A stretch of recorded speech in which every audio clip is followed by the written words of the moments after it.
Magandang hapon sa inyo, Pilipinas, mga ka-understanding culture, society, and politics. Nagbabalik ang inyong tutor Leo from SDO Isabela. Bago ang lahat, binabat ko kayong lahat ng Merry Christmas and Happy New Year. And my part, Tutor Eric. Okay, maraming salamat, Tutor Leo. No? Welcome back sa ating UCSP Itulay episode.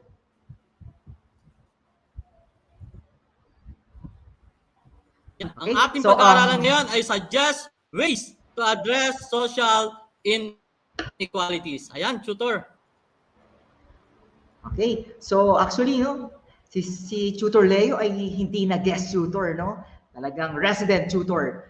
Maraming salamat. Mabuhay ka, Sir Leo, at sa buong Isabela. Yeah, Siya nga pala, Tutor Leo, batiin ko yung DepEd Region 7 na pinakamaagang sumusubaybay sa atin, no? Okay, ang gamit nating module ay ang NCR module. Target natin ngayong episode na ito na makapagpanukala ng iba't ibang paraan para labanan ang iba't ibang anyo ng social inequalities. Okay, so batiin natin, Tutor Leo, no? Magandang hapon sa nagbabalik nating active duty Kent, Matieza Negro, Enrico Dalupan, Allen De Jesus, and Jezabel Barrientos. Okay.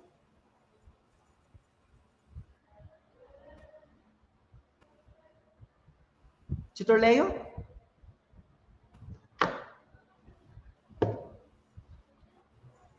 Okay, para sa kayong sa pamamagitan ng konting it described the way in which different people are placed within society.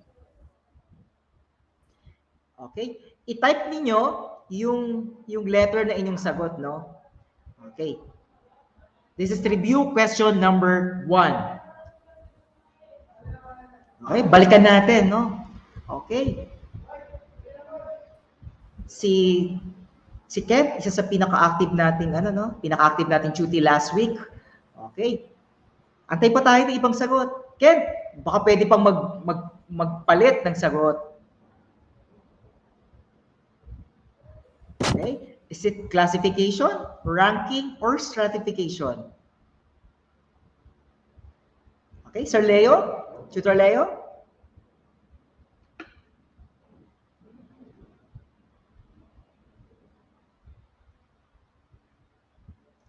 Okay? Kung ang sagot ninyo ay classification, yan ay malapit na. Ang hinahanap natin, yung talagang sociological terminology.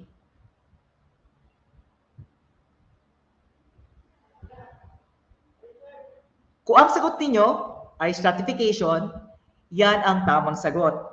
Ang classification at ranking ay mga synonyms ng salitang stratification. Okay? Nalala nyo, di ba? Sa earth science ninyo, sakaling na-encounter nyo yan, yung layers of rocks, no? Then, ang stratification naman natin, sa understanding culture, society, and politics, ay tumutukoy sa classification or ranking ng isang individual sa society. Pwedeng nasa tuktok at pwede siyang nasa ibabaw, kagaya ng slice ng cake.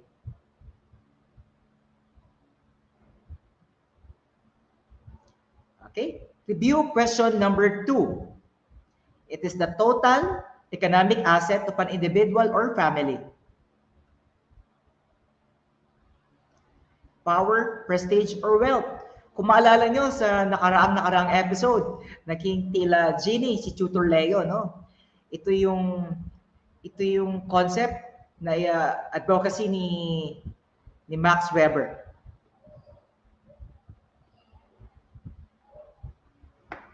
Okay? It is the total economic asset of an individual or family.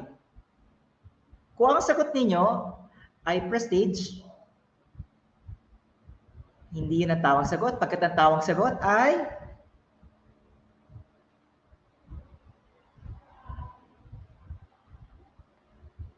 Tamang sagot ay wealth. Okay, very good. Ken and Jezabel. Okay? Nagbabalik ang ating former duty of the week, no? Okay. So nga pala, no, abangan nyo sa January. By batch namin ilulunsad ang duties of quarter number 2.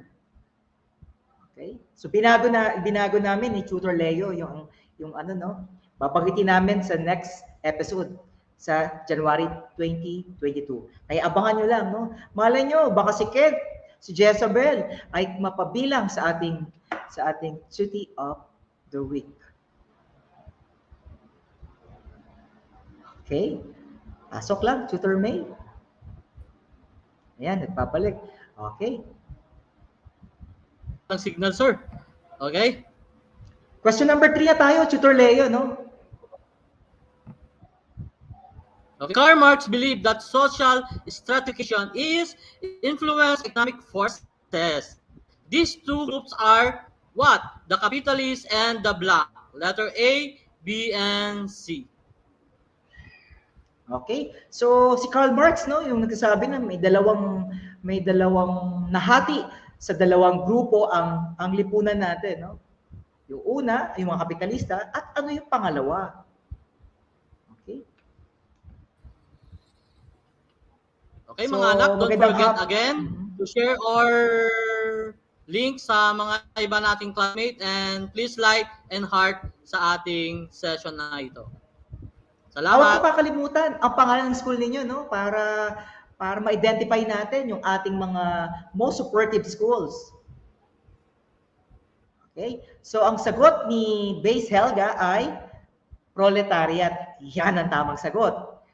Okay? Yan. Good job. Malapit na. Okay. Nice try, Sherwin. Okay lang yan, no?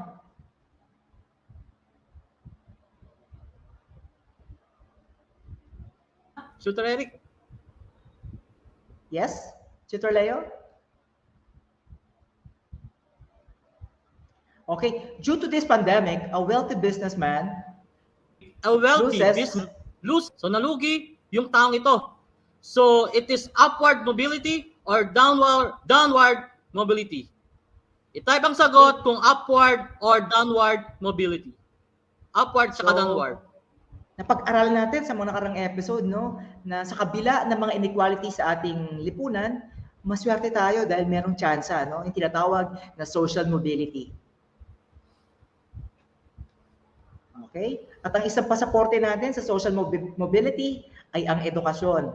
Kaya kapit lang yung statistic duties natin, no. Kung ang sagot ninyo ay upward mobility, okay, yun yung opposite Sagot ni answer. Jezabel. Okay.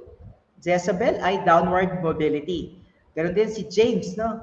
Na from City of Bogo Science and Arts Academy Senior High School. So, tama rin si Arthur. Arthur Jezabel, type niyo yung pangalan ng school ninyo. Okay? Jezabel from Aurora Senior High School. Ang kanyang USSP teacher, Ma'am Krista Asuncion. Okay. Si Kent ay from City of Bogo. What law describe the Magna Carta of Women? Ayan, tinakal na natin to last week.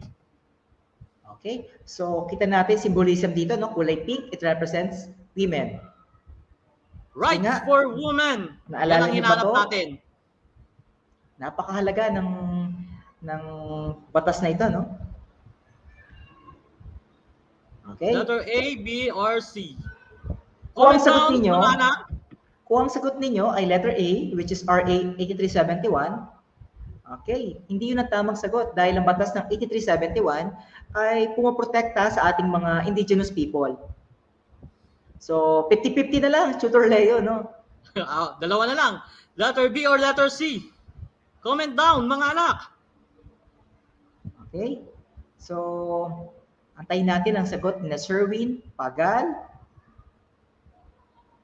Anne Serra, okay, RA 9710.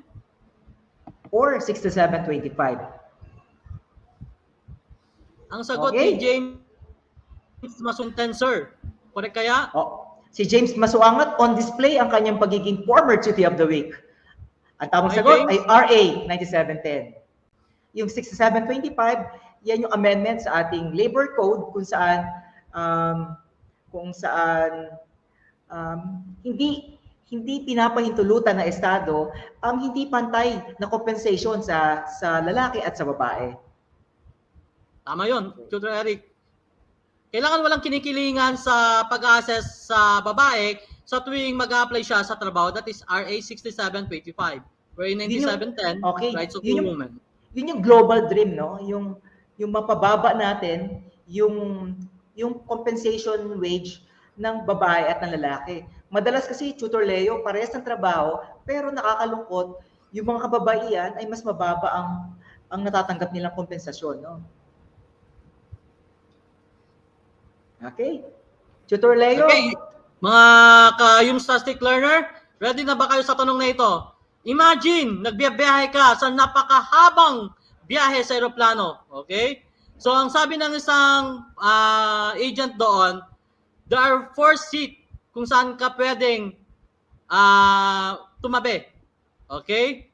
So, yung passenger 1, okay, mamili ka dito sa passenger 4 na ito. The passenger 1 is isa siyang boksingero. Okay? The passenger 2 is foreign woman, taga-ibang bansa.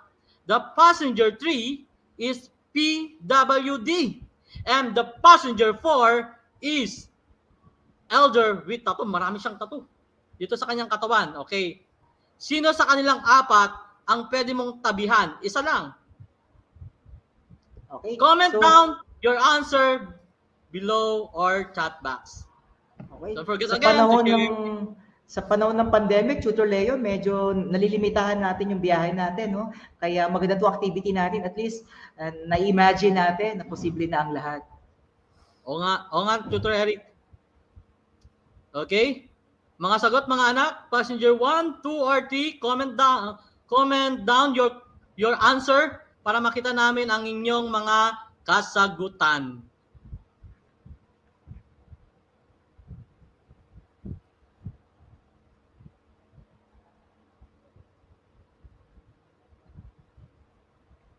Hello pala sa aking principal from Aurora Senior High School, Ma'am Elsa.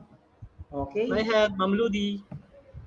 Okay. Magandang hapon din, Sir Samson S. Boqueron ng New Cabalan Senior High School. Okay? So, sino kayong pipiliin nila, no? Okay. Sige, tingnan natin. Tutor Eric, question number 1. Okay? Bakit mo pinili yung PWD? Okay? Sa isip na lang natin, ano? Bakit natin pinili si passenger woman from other country? Okay? Bakit pinili natin yung boksingero na siya yung ating magiging katabi? Okay. And the last one is, bakit pinili natin yung isang matanda na maraming tattoo? Tutor Leo, on board na ang sagot ng ating mga Yumstastic duties, no?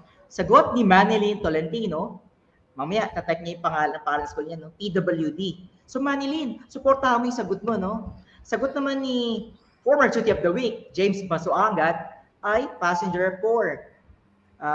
Kasi, siguro, magkakasundo kami kasi, okay, mahilig din pala nakaka-appreciate si James ng artistry ng tattoo, no?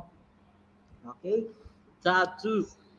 Okay? Sabi naman ni si Meme, letter B, passenger 2. Okay? So may suportahan mo tsaka Manilyn yung sagot ninyo, no, para lalo nating malaman ano yung dahilan. Okay? Si Ken, passenger number 3.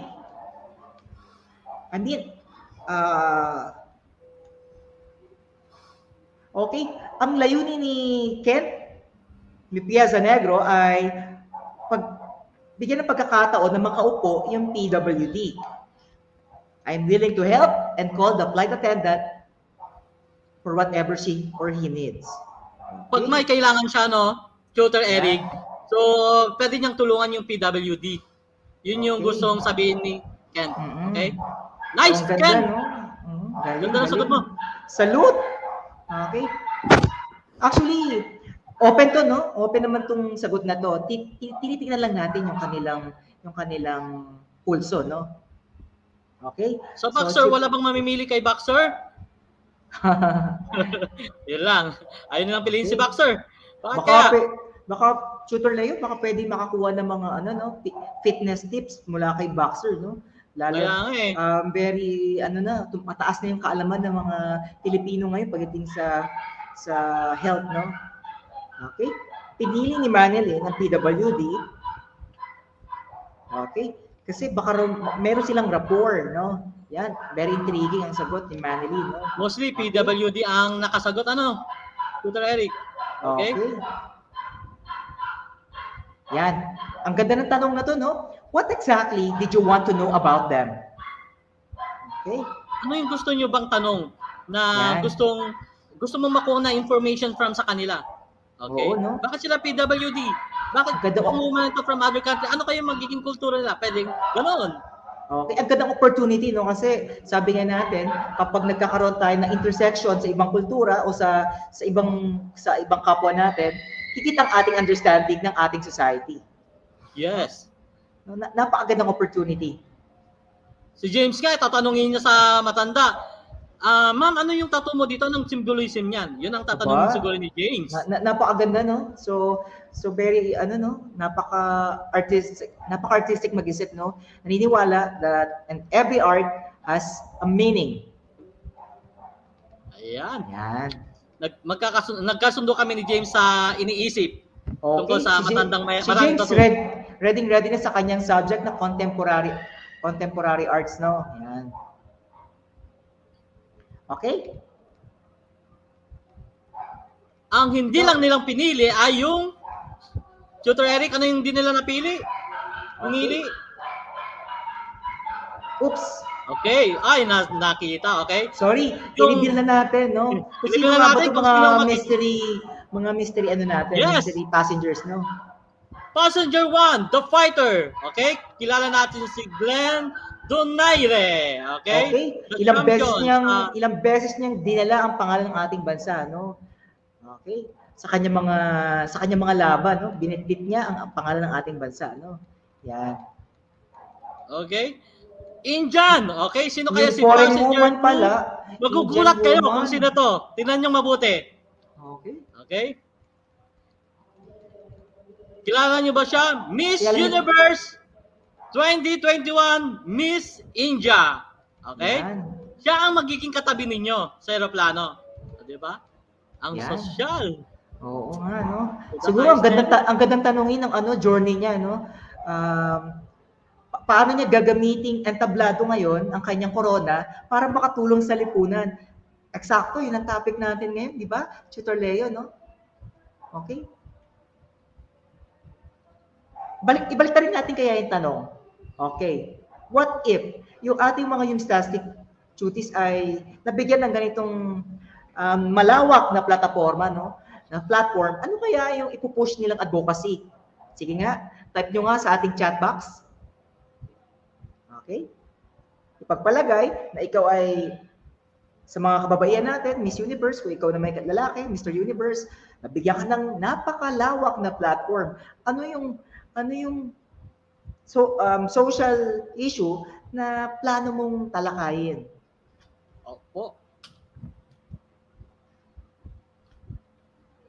Okay, ito yung topic natin, no? Suggest ways how we can address, how we can combat social inequalities. Okay? Siguro mamaya nag-iisip pa sila, no? Sa lawak ng challenge, napapaisip sila, no? Sige, babalikan natin yung tanong ngayon mamaya. Sige na, sa ating passenger 3, PWD. Okay? Kung kilala nyo, si Grace Padaga, she is the governor of the Isabela noon. Okay? So, na-break niya yung line ng D dynasty. Okay? During this time. At saka, so, dyan talaga yung pinakita ang women power ng babae ay pwedeng maging leader, no? Okay? So, ang babae pala, Tutor Eric, pwedeng maging leader. Correct. Sabi niya. Isa So, siyang broadcaster pala, Tutor Eric. nakaka-proud kasi ang ating bansa ay nakikitaan ng iba't ibang leader na kababaihan, no? So proud tayo diyan. Sabi nga natin sa nakarang episode, yung yung tinatawag na gender gap index, mataas ang ating bansa sa Asia Pacific. Okay? At number 70 sa buong daigdig, number 2 sa buong Asia Pacific. Okay? Sabi ni Kent kanina, kung siya ay mabibigyan ng platform, ang kanya ipupush ay ang education. Yan. Pasok sa ating topic, no? Okay. Passenger 4, Elder with Tattoo. Yan. Kung kilala nyo si Apo Wangod bilang national artist sa ating bansa. Okay. Isang national artist, no? Okay. Kayo ba ay sorpresa nung nireveal namin yung mga pasahero? Bakit? Okay? Ang keyword natin dito, assumptions, no? In-establish namin ni Tutor Leo na marami tayong assumption sa ating lipunan na medyo maaring makasakit sa ibang sektor ng ating lipunan, sa iba't ibang marginalized people, sa iba't ibang vulnerable people. Narito tayo sa ating episode para gibain yung mga maling paniniwala na yan, no? Tutor Leo? Okay, so next slide, sir. Okay, so gender. Pag sinabi natin gender, refers to the culturally imposed characteristic that defines masculinity and feminism. Okay? Magkaiba kasi yung sex at saka yung gender. So ano nga ba yung pagkakaiba ng sex at saka gender?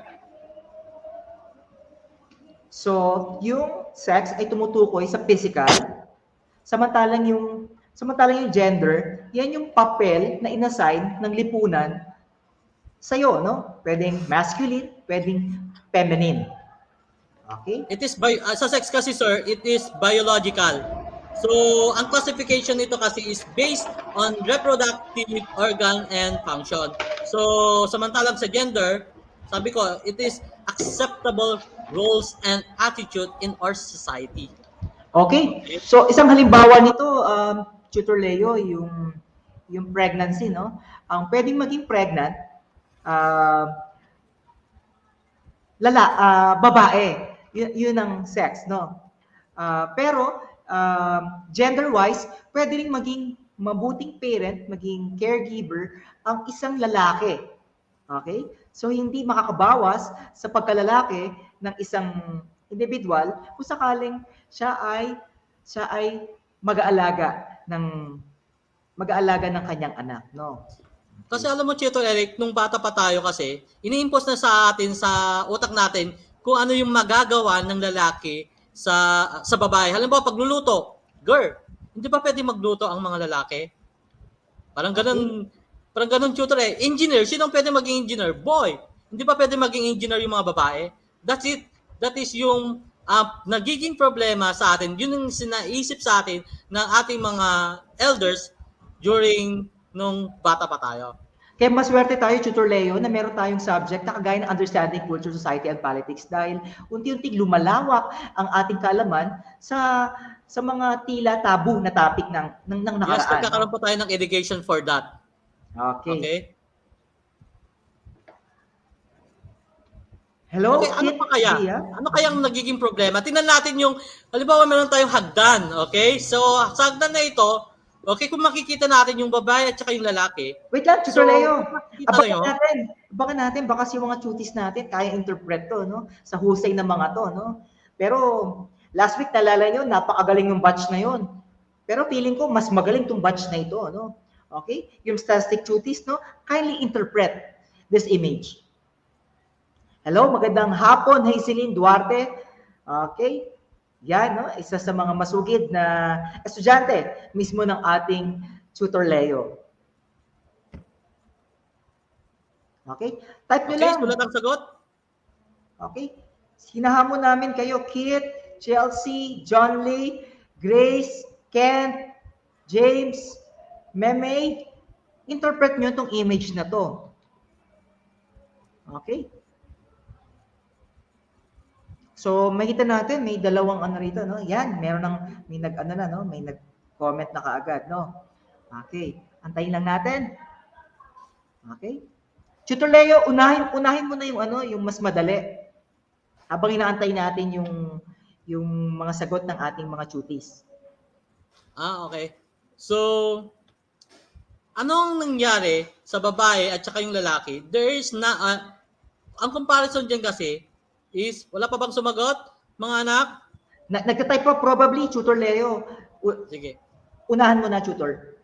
Kasi maliit kasi yung ano, yung hagdan ng babae at saka yung lalaki kaysa sa lalaki. So, probably ang mangyayari dyan, there is no equal, okay? Hindi siya equal yung labanan. Okay? So, height-wise, no, Tutor dito Leo, is, no, height-wise, lugi na, no? ang hinahanip namin dito is equality, hindi siya inequality. Okay? Sa mga sumagot, maraming salamat po sa mga sumagot. Tutor Leo, nakakalungkot, no? Kuminsan, parang isang malungkot na katotohanan, mas buhol-buhol yung dadaan ng ruta ng isang babae para marating niya yung tuktok, no? Okay? So, let us continue. Okay? Isa So, pang social napakaganda. stratification, it's about gender what? Okay? So, kung makikita niyo sa picture ulit, so dalawang tumatakbo, yung boy at saka yung girl. Wherein, yung girl natin is marami siyang mga dadaanan na mga trials o mga pagsubok. Okay? Yung nasa picture. Tutor Okay, Leo, so, ano kakaiba makikita yung ninyo? mga hurdle, no? Kakaiba yung mga hurdle na dadaanan ng isang babae kumpara sa lalaki Yes. na parang clear yung path niya, no? May washing machine, meron siyang ano to sir, cooking Cooking machine, stove, cooking stove, tapos cleaning materials. no? Okay. Okay. So, nakakalungkot, no? So, pinahiwatig lamang nito na may mga house chores na tila naibibigay pa rin sa babae, no? Okay. Gender stratification is the unequal distribution of wealth, power, privilege between men and women. At kadalasan, kung sino ang merong access nito, siya yung mas makapangyarihan, no? Okay, may maganda tayong activity rito, no? Okay, tingnan natin. Sana ma-appreciate nyo to, no? Okay. Gusto namin ni Tutor Leo na estimate ninyo yung minuto, yung number ng oras o minuto na ginugugol ng mga nanay ninyo sa paglilinis ng bahay. Okay? Pwedeng nanay o ate ninyo. Okay? Sige nga, type niyo nga ninyo kung ilang minuto sa isang araw naglilinis ng bahay ninyo ang inyong nanay o di kaya ang inyong ate. O di kaya kayong mga kababaihan. I-type nyo nga. Tapos, yung mga boys naman, china-challenge din namin kayo.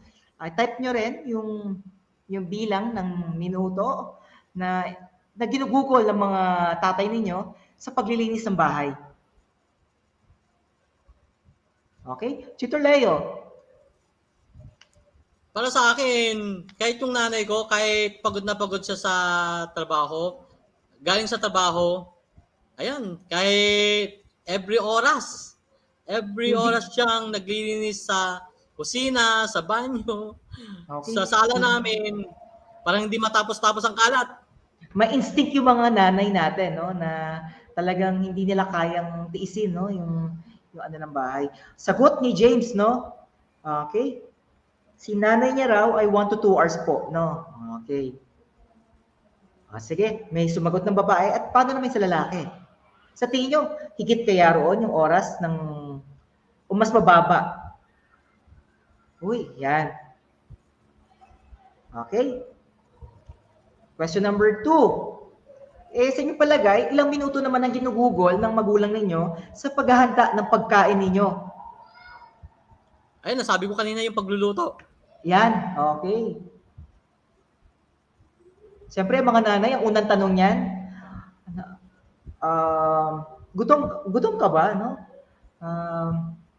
So, Kumain ka na yun ba? yung, Ganon. kumain ka na ba? Yan, sorry. Kumain ka na ba, no? Okay. Tapos, sa part kasi ng nanay ko, ang hirap niya mag-budget ng pagkain. Sa pagluluto ng pagkain, yung recipe pa lang, lalo na ngayong pandemic, ang hirap niyang i-budget. Lalo na yung karne nang umabot na ng 400 plus dito, ang hirap niyang i-budget. Mas marami yung gulay kaysa yung karne. Okay.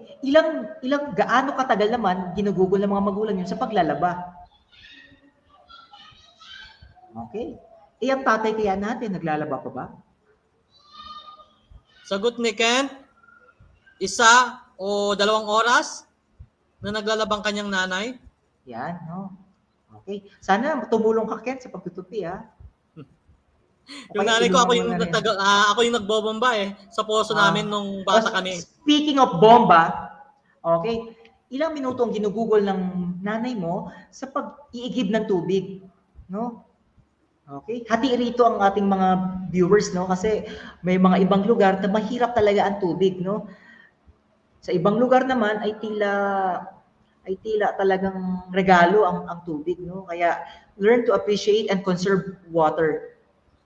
Sabi ni Magdalene, 50 minutes. Siguro may washing machine yung nanay ni Magdalene. Okay. Pero sa mga okay. Iba na kasi nagagawa ng technology ngayon.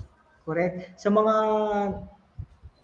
mga nag-iigib ng tubig sa malayo, kapit lang po kayo, ha. Okay? We feel you. At dahil pandemic ngayon, ilang oras ang ginugugol naman ng mga nanay ninyo para tulungan kayo sa inyong schoolwork? Okay, malamang katabi nyo ngayon ang inyong mga nanay, no? Magandang hapon po sa ating mga household learning partners, no? Hello, magandang hapon po.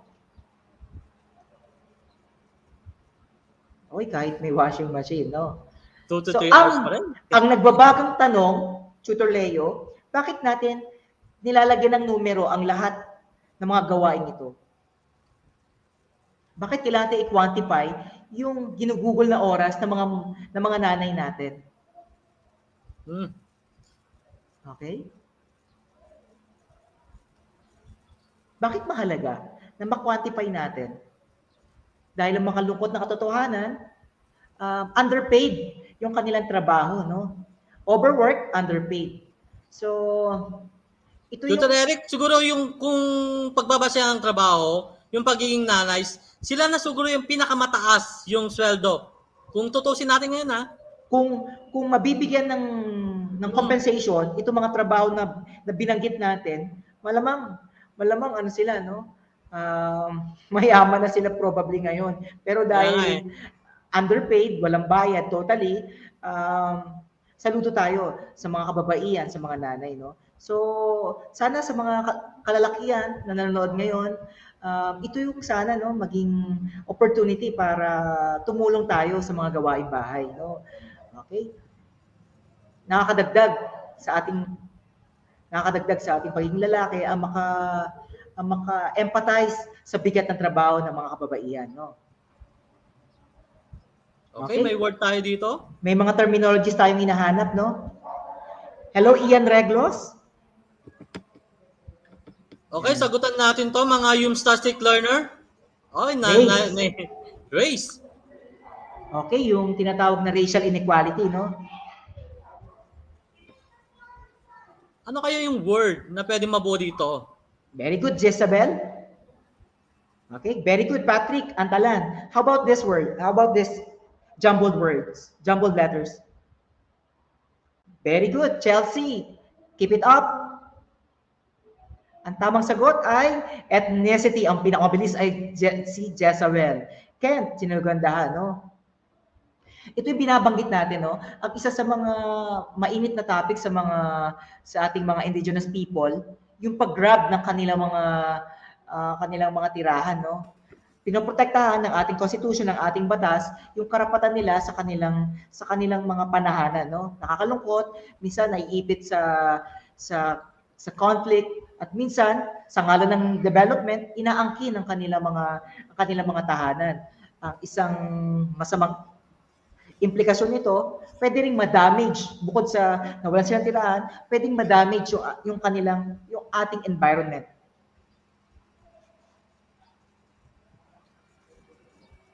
How about this? Okay, pinag-usapan din natin to sa nakarang episode, no? It starts with the letter S and ends with the letter E. Okay? Starts with the letter S and ends with the letter Binanggit namin ito last week. letter E. Ang sagot ni Chelsea? Ay, kanina pa pala yan. Okay. Antayin natin. Stereotypes, no? Oops, with the letter S pala. Okay. Nice try. Okay. Stereotypes, mamaya balikan natin, no? Okay, the last one. A pre-judgment or assumption. Ang tamang sagot. The answer is P. Prejudice, no? Prejudice. Okay, ang sagot ni Ken. Tama si Ken. Okay. So, punta na tayo sa isang napaka-importanting tanong, no? Sakaling kayo ay makita ng gender inequality, paano nyo ito matutugunan? Okay? Narito ang picture. Ano kayong pinahiwatig nito? Ito yung mga action natin, no, na pwedeng labanan to combat inequality.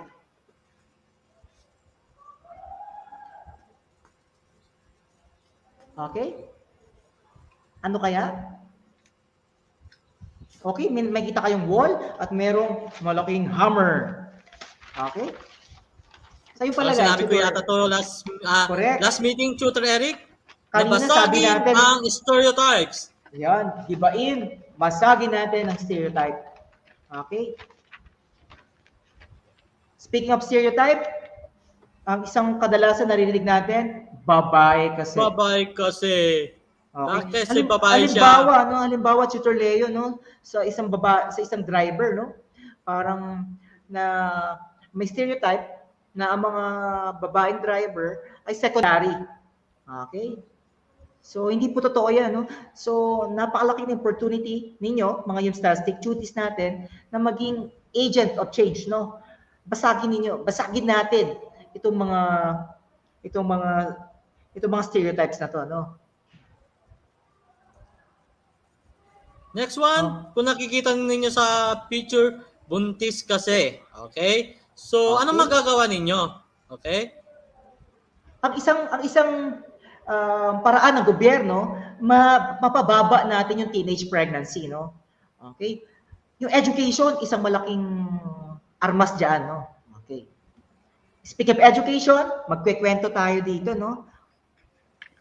Kilala nyo ba ang nasa imahe na to? I-type nyo nga sa ating chat box. Can you identify this woman? Sino kaya siya? Taga-saan kaya siya? Okay? Nabivisualize nyo ba?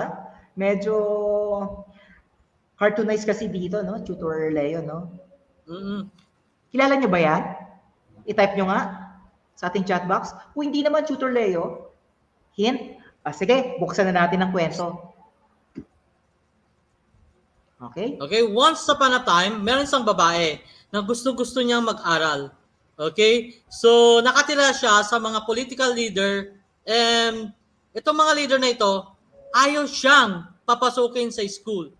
Ang ginawa ng mga politiko na ito is they attack the school. Inatake nila.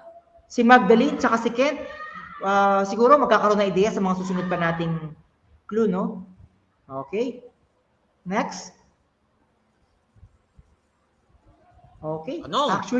Actually, yung ating forward duty of the week ay nagpabalas ng kanyang husay, no? Na-identify niya kung sino yung binabanggit natin, no? Yan ay si Balala. Okay, Yousafzai. Very good. Grace Kilor, no? Mabuhay ka. So, karapat-dapat ka talaga maging duty of the week, no? Okay. Ang tanong, kung sakaling What would atake you do? Ang tanong, Tutor Eric, okay, what would you do kapag yung isang leader na ito ay inatake yung eskwelahan mo kung saan ka nag-aaral?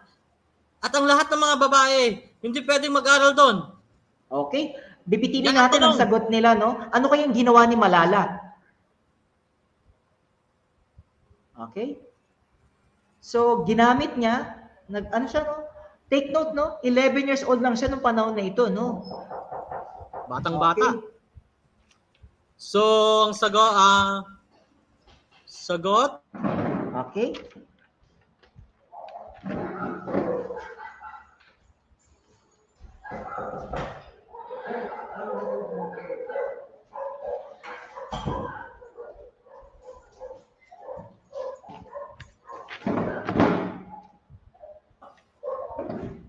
Okay?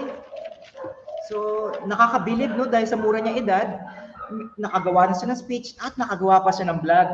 Alang-alang sa advocacy na kanyang pinupush. ano kaya mangyayari sa babaeng ito? Sa batang babae na ito, Tutor Eric? Okay, yung pinaka last part na?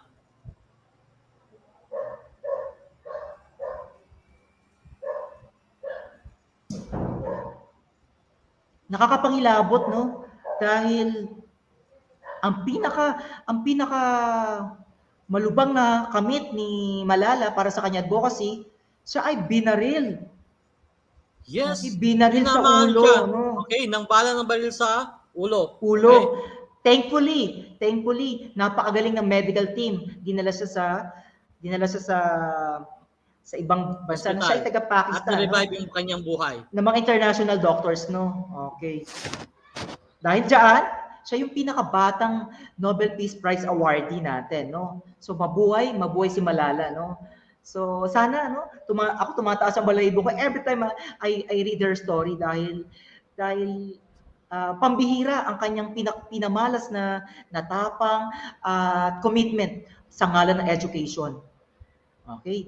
Hindi ko alam kung kaya ko bang gawin 'yon kung sakaling ako yung nalagay sa ganung sitwasyon, no?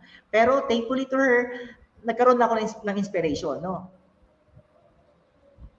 Ang tanong, sa inyong palagay, ano yung impact na iniwan ni Malala? Type nyo nga sa ating chat box, no? Sa ating mga china-challenge na yung static duties, no? Malay natin, baka magkaroon tayo ng Filipino or Pinay Malala, no?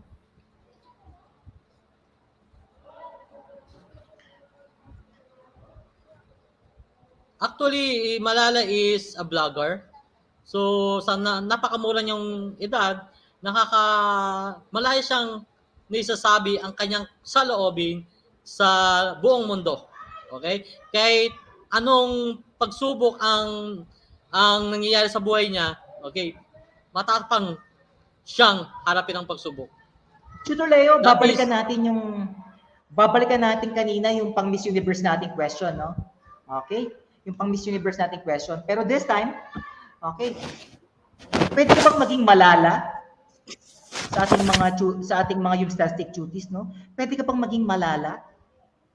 At sabi ni pwede, Jezebel is girls empowerment, sabi ni Jezebel. At kung pwede ka maging Malala, ano yung pipiliin mong advocacy na ipupush mo sa iyong local na community? Sige nga, very curious kami ni Tutor Leo, no? Okay.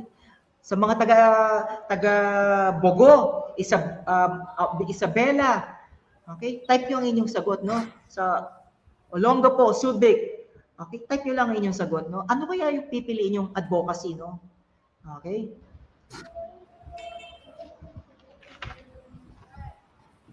This time, babae si Malala, pero hinahamon din natin yung ating mga kalalakihan dyan, no?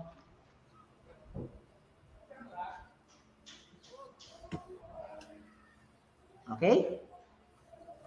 Sige, continue natin, no? Meron tayong challenge, no? Meron tayong iti-take home na trabaho nila, no? Call for action, no?